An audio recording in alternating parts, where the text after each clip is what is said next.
Vandaag op 2 januari in 1492 gaf de laatste emir van Granada zich over aan koningin Isabel en koning Ferdinand. Dit betekende het einde van een islamitisch Spanje en de langdurige oorlog tussen christenen en moslims. Maar stel je voor dat de emir de sleutels nooit had overhandigd. Hoe ziet vandaag eruit in een alternatieve realiteit? Oké, laten we eerst teruggaan naar 1492. Op deze koude ochtend staat de wereld stil in Granada. Voor de poorten van het majestueuze Alhambra staat koning Boabdil, de laatste heerser van de Nasriden, oog in oog met de onvermijdelijke realiteit. Het einde van bijna 8 eeuwen islamitische heerschappij op het Iberisch Schiereiland. Met een gebaar vol emotie en symboliek overhandigt hij de sleutel van zijn prachtige paleis aan de katholieke vorsten, Isabella van Castilië en Ferdinand van Aragon. Hiermee zet hij een dramatisch punt achter een tijdperk. De val van Granada is het sluitstuk van een oorlog die 10 jaar heeft geduurd en een onafgebroken strijd, de Reconquista, die al bijna 8 eeuwen gaande is. Vandaag staat Boabdil letterlijk met de rug tegen de muur. Alles zat tegen. De christelijke legers werden sterker, zijn troepen verloren slag na slag. De bevolking kromp sterk en onderling waren er steeds meer conflicten. Tegelijkertijd was de campagne van de katholieke vorsten strategisch briljant. Na maanden van omsingeling moest Boabdil uiteindelijk capituleren. Een dramatisch moment. Volgens de legende draaide Boabdil zich nog 1 keer om, keek naar zijn geliefde stad en huilde. Zijn moeder snauwde hem toe: huil niet als een vrouw om wat je niet als een man hebt verdedigd. Maar de overgave van Granada was meer dan een persoonlijk drama. Het veranderde de loop van de geschiedenis. Met de val van Granada kwam Spanje volledig in christelijke handen en stond het klaar om uit te groeien tot een wereldmacht. De overwinning luidde het begin in van de Spaanse Inquisitie, het einde van religieuze tolerantie en opende de deur naar een nieuw tijdperk van ontdekkingen.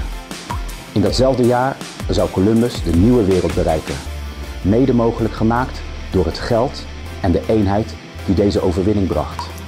Tegelijkertijd betekende de overgave van Boabdil het einde van een glorieuze tijd van Moorse kunst, wetenschap en cultuur in Spanje.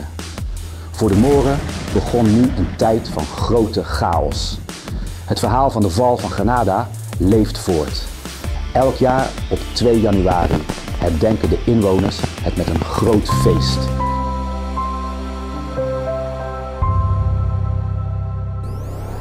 Laten we nu naar vandaag in onze alternatieve wereld gaan.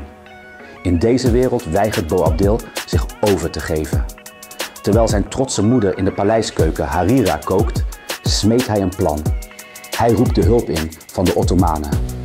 Met hun soldaten, wapens en voedsel houdt Granada stand. Boabdils koppigheid verandert in deze wereld alles. En nee, daarmee bedoel ik niet alleen de harira van mama. De katholieke vorsten raken gefrustreerd. Hun controle over Spanje brokkelt af, terwijl hoge belastingen de bevolking tot wanhoop drijven. De Reconquista vertraagt. Spanje blijft een lappendeken van regio's en koninkrijken en wordt geen wereldmacht.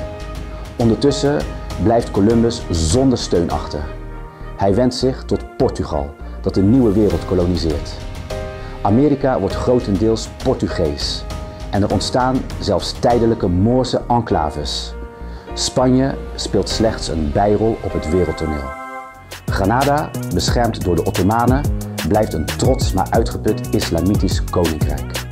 Het beleeft een laatste culturele bloei als toevluchtsoord voor vervolgde Joden en moslims. De intolerante Spaanse Inquisitie is in deze wereld minder bloederig, omdat de Spaanse koning minder dominant is. Toch is de val van Granada na enkele decennia onvermijdelijk. Maar de erfenis van de Moren is in deze wereld veel groter. Door deze laatste korte bloeiperiode is de Moorse kunst, wetenschap en architectuur dieper verspreid door Europa.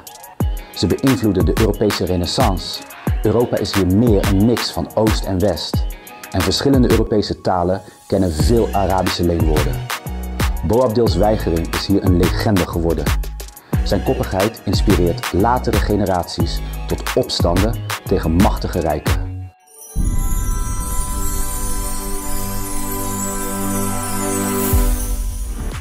Terug naar onze eigen wereld.